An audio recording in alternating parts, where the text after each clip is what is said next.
अल शुक्रन बंधु। Good morning, सुप्रभात। हंसते रहिए, मुस्कुराते रहिए, खुश रहिए, खुशियाँ बांटिए। अपने बारे में अच्छा सोचिए, दूसरों के बारे में बुरा मत सोचिए। अपने बारे में सोचिए जो भी सोचना है, अच्छा अच्छा। और सबसे ज़रूरी है ज्ञान। फूको ने भी कहा था कि नॉलेज इज़ पावर। और जो भी शक्तियों पर राज कर रहे हैं आज, जिनके बच्चे बहुत आगे चले गए हैं, जो लोग आगे निकले हैं, उनके पास ज्ञान था। अंग्रेज़ों ने अगर हिंदुस्तान पर राज किया तो उसके पास भी ज्ञान ही था, तभी राज किया। बाकी चीज़ें थी, डिप्लोमेसी से लेकर तमाम चीज़ें की, लेकिन उनको बहुत सारा उतना अधिक ज्ञान था जितना यहाँ के राजे रजवाड़ों को, राजा महाराजाओं को महलों से बाहर जाने की फुर्सत नहीं थी। सिर्फ 2.5 इंच के अंदर फंसे हुए थे वो, और तब तक बाहर और आपस में अपनी विद्वेष लड़ाइयों के अंदर उलझे रहे, और अपने ही छोटे से गढ़ को, किले को पूरा वैश्विक साम्राज्य समझने की भूल करते रहे। और एक दिन पता चला कि मुट्ठी भर लोग आए और उनके साम्राज्य को ख़त्म कर दिया, उनको गुलाम बना लिया। तो सवाल यही है कि हम अपनी जनरेशन को किस तरफ धकेलना चाहते हैं। आज अमित शाह का, जो हमारे देश के गृह मंत्री साहब हैं, उनका बेटा क्या है, ICCI भारतीय क्रिकेट कंट्रोल बोर्ड का सेक्रेटरी है, जो कि दुनिया का सबसे अधिक धनी बोर्ड है। राजनाथ सिंह जी का बेटा क्या है, विधायक है। दिग्विजय सिंह जी का बेटा विधायक है। तमाम बड़े बड़े लोग, चाहे सुरक्षा सलाहकार हो, चाहे विदेश मंत्री हो, चाहे मिनिस्टर हो, चाहे ब्यूरोक्रेट्स हो, जितने भी बड़े बड़े ब्यूरोक्रेट्स हैं, उनके सबके बच्चे विदेशों में पढ़ रहे हैं, अच्छी अच्छी यूनिवर्सिटियों में पढ़ रहे हैं। कोई लॉ पढ़ रहा है, कोई कुछ पढ़ रहा है, कोई हिस्ट्री पढ़ रहा है, कोई BBA कर रहा है, कोई MBBA कर रहा है। और हमारे बच्चे जय श्री राम त्रिशूल लेकर निकल रहे हैं, अफवाहें फैलाना और तमाम तरह के वो काम करना, धर्म की रक्षा में लगे हुए हैं। कोई अल्लाह की रक्षा में लगा हुआ, कोई खुदा की, कोई ईश्वर की, कोई किसी की रक्षा में लगा हुआ है, लेकिन किसी को अपने प्रेजेंट की फिक्र नहीं है, किसी को अपने जीवन को खूबसूरत बनाने की फिक्र नहीं है। उसको ये पता नहीं कि कल अगर मैं जेल में फंस गया, धाराओं में किसी में, तो मुझे छुड़ाने वाला कौन है, मेरा भविष्य क्या है।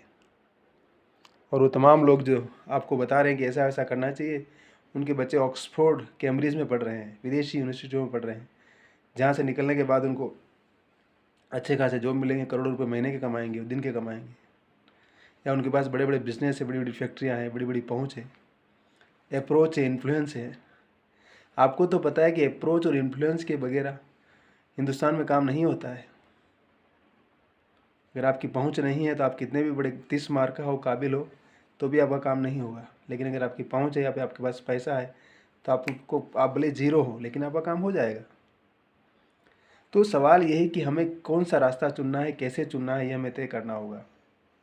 और हमें इस समाज को किस दिशा में ले जाना है, हमें जनरेशन को कहाँ ले जाना है। हमें सारा पैसा सिर्फ धर्म के ऊपर खर्च करना है, या एजुकेशन पे खर्च करना है, या चिकित्सा पे खर्च करना है, शिक्षा पे खर्च करना है, स्वास्थ्य पे करना है, अच्छी लाइफस्टाइल के लिए खर्च करना है, किसके लिए करना है। हमें विश्वविद्यालय चाहिए, सिर्फ बड़ी बड़ी मूर्तियाँ चाहिए, क्या चाहिए।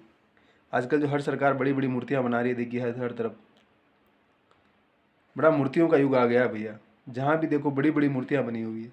कोई विश्वविद्यालय की और ज्ञान की बात कोई नहीं कर रहा है। और जब तक हम ज्ञान की बात नहीं करेंगे, तब तक हम एक अच्छा फ्यूचर, एक अच्छी जनरेशन नहीं दे सकते हैं, समाज को आगे नहीं ले जा सकते हैं। क्योंकि हमारे पास 1.5 अरब जनसंख्या है, और 1.5 अरब जनसंख्या को एडजस्ट करने के लिए कुछ तो करना पड़ेगा मैंने। और टेक्नोलॉजी जिस तरीके से बढ़ रही है, और टेक्नोलॉजी जितने अधिक रोज़गार देती है, उतने अधिक रोज़गार छीनती भी है, ये भी याद रखना होगा हमें। वो लोगों के काम को आसान करती है, लोगों को कम करती है। 10 लोगों के काम को एक मशीन कर लेती है, तो जाहिर सी बात है कि काम आसान हो गया और 9 लोग बेकार हो गए। तो ये भी हमें समझना होगा। यूरोप की बात अलग है, अमेरिका की बात अलग है, वो डेवलप्ड कंट्री है, उनके पास सब कुछ है। हमारा समाज अभी बहुत सारी ग्रंथियों से गुजर रहा है, बहुत सारे फेज है उसके अंदर। तो जो ग्रामीण इलाका, वहाँ जातिवाद से लेकर तमाम तरह की विद्रुपताएँ विराजमान है, जाति कहीं नहीं जाती, इस प्रकार के बहुत सारे सवाल हैं जिनसे हम बचने की कोशिश करते हैं, जिन पर हम बात नहीं करते, जिनको हम कहते हैं कि अनसोशल क्वेश्चन है, लेकिन वो रियल क्वेश्चन है। अम्बेडकर ऐसे ही गाँव को नरक नहीं बोल के गए थे। समाज का वो तबका जो बहुत ज़्यादा प्रिविलेज लेके चल रहा है, जिसको हमेशा से प्रिविलेज्ड मिला है, जो विशेषाधिकार के तहत जीता रहा है, चाहे सामाजिक, राजनीतिक, सांस्कृतिक, हर तरह का, उस समाज को कोई मतलब नहीं है। लेकिन जिस समाज प्रिविलेज विदाउट प्रिविलेज जीता रहा है, जो identity crisis, political crisis, cultural crisis, हर तरह से बाहर रहा है, उसके लिए क्या है हमारे पास? उसको भी तो हमें एक पैरेलल दुनिया में कन्वर्ट करना होगा। उसके लिए तो हमें रास्ते खोजने होंगे ना। ये थोड़ी कि जिसके पास पैसा उसी के पास पैसा बढ़ता रहे, जो गरीब है और गरीब और गरीब होता रहे। ये स्थिति है कि लोगों के पास 2 वक्त का खाना नहीं है। हिंदुस्तान की हकीकत है, आज की हकीकत है 2023 की, कि लोग पढ़ना चाहते हैं, उनके पास पैसा नहीं है, फीस भरने का पैसा नहीं है। तो उस गरीबी, उन चीज़ों को भी तो हमें देखना होगा ना, उन्हें भी तो हमें टैकल डील करना होगा ना। या हम सिर्फ लोगों के हाथ में तलवारें पकड़ा करके उनको बोलेंगे कि जाओ रक्षा करो धर्म की? सवाल बहुत सारे हैं कि आपको क्या चुनना है, किताब चाहिए हाथ में या फिर कुछ और चाहिए। बाबर ने कहा था ना, जब उनको खानवा का युद्ध जीतना था, कि एक हाथ में ये ज़िंदगी है, अगर चले गए तो स्वर्ग में जाओगे, और युद्ध जीत गए तो ये हिंदुस्तान की राजगद्दी मिलेगी, या ऐशो आराम करना। तो आपको डिसाइड करना है, हमें डिसाइड करना है कि हमें क्या करना है।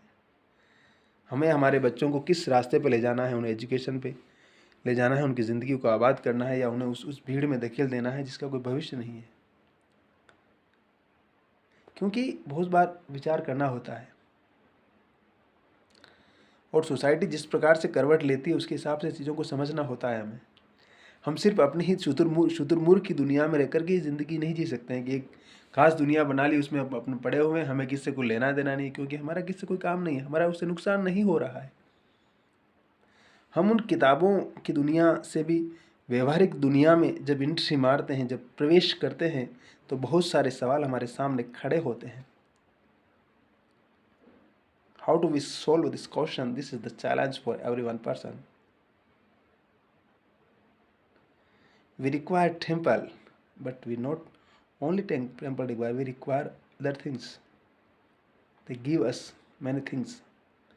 They give us wealthy life, progress, knowledge, vision, scientific temper. Many things required in society.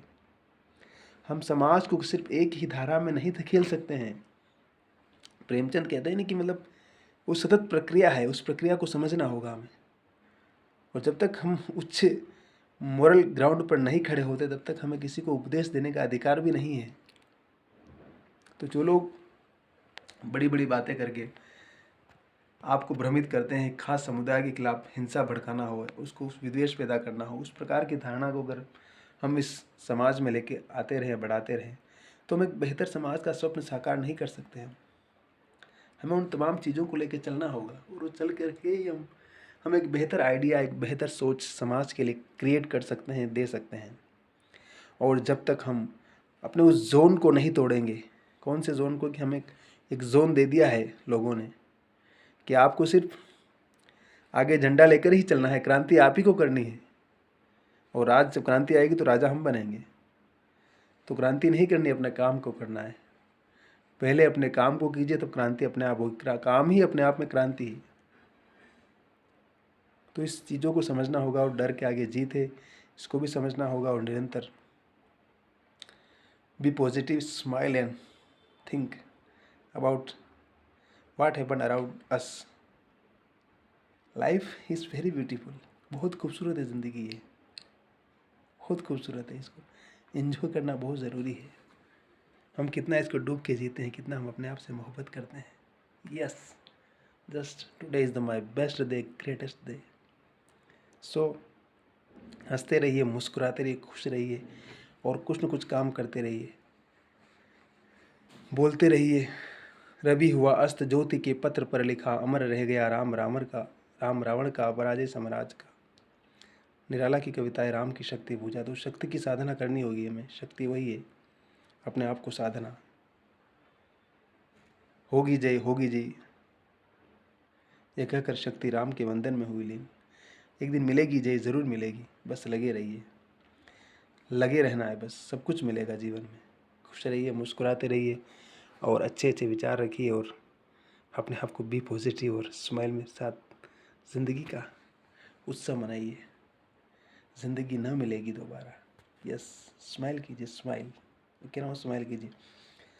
बहुत सारे अंदर के ऑर्नामेंट्स चेंज हो जाएंगे, अंदर की केमिस्ट्री चेंज हो जाएगी, पूरा चेहरे का रौनक चेंज हो जाएगा और मन के भाव से बदल जाएंगे अपने आप। स्माइल करने से ही ऐसा ज़रूरी है। और गुस्से में रहेंगे, उससे क्या होगा? उससे कुछ नहीं होने वाला है। जो आ रहा है, जो होना है, जो होगा ज़िंदगी में, इससे बढ़िया है कि उसको स्माइल कीजिए। किसी ने कहा है कि हमारे उदास होने का कोई कारण नहीं, हंसी का कारण ढूंढिए जीवन में। हंस कैसे सकते हैं, खुश कैसे रह सकते हैं हम? इस हंसी का कारण ढूंढना हमारा काम है। हम उदास, हताश, परेशान रहने से कुछ नहीं होगा। समस्याएं हंस कर ही टाली नहीं, उनका समाधान किया जा सकता है। हम मुंह चढ़ा करके अपने आप से घृणा करके हम कभी भी आगे नहीं बढ़ सकते हैं। इसलिए मोहब्बत का कारोबार कीजिए और जीवन को कितना अधिक हम एक्सप्लोर कर सकते हैं, ये हमारे पर डिपेंड है। इसलिए एक्सप्लोर करना बहुत ज़रूरी है। अल शुक्रण बंधु मित्रों, यही है ज़िंदगी का सार। और इस सार को निरंतर मांझते रहिए। इसको समझना होगा हमें। हम जितना अधिक सीख सकते हैं कहानियों से, उतना अधिक ज़िंदगी को कई पायदान पर सीख भी सकते हैं, समझ भी सकते हैं, उसके बारे में सोच भी सकते हैं और अपने आप को गिव अप करने की स्थिति में कभी नहीं लाना है। ऐसी परिस्थिति पैदा ही नहीं होने देना है जीवन में कि हमें हार मानना पड़े। लड़ते रहना है, डटे रहना है, डटे रहना है, अग्निपथ पर चलते रहना है, चलते रहना है। मौत ही होगी ना, मौत से आगे क्या होगा? और बस उसका खौफ निकल गया तो समझिए कि सब कुछ हो गया। वो सबको एक दिन आनी है फिर, कि रात भर गालिब नींद आती क्यों नहीं है जब पता है कि एक दिन जाना है। तो बस यही बात है। और हंसना बहुत ज़रूरी है मित्र। अपने भीतर के मवाद को बाहर निकालिए, निराशाओं को बाहर निकालिए, ज़िंदगी का आनंद लीजिए। फिर देखिए ज़िंदगी कैसे आपको आनंद देती है। ज़िंदगी वही देगी हमें जो हम इसको देंगे। अगर हम मुस्कुराएंगे तो ये भी मुस्कुराएगी, अगर हम नहीं मुस्कुराएंगे तो ये नहीं मुस्कुराएगी। इसलिए मुस्कुराइए, बहुत ज़रूरी है मुस्कुराना। ओके, हंसते रहिए, खुश रहिए और आबाद रहिए। और निरंतर हर दिन कुछ न कुछ अच्छा करते रहिए, प्रगति कीजिए। और ज़िंदगी का आनंद लेना सबसे ज़रूरी है। यस।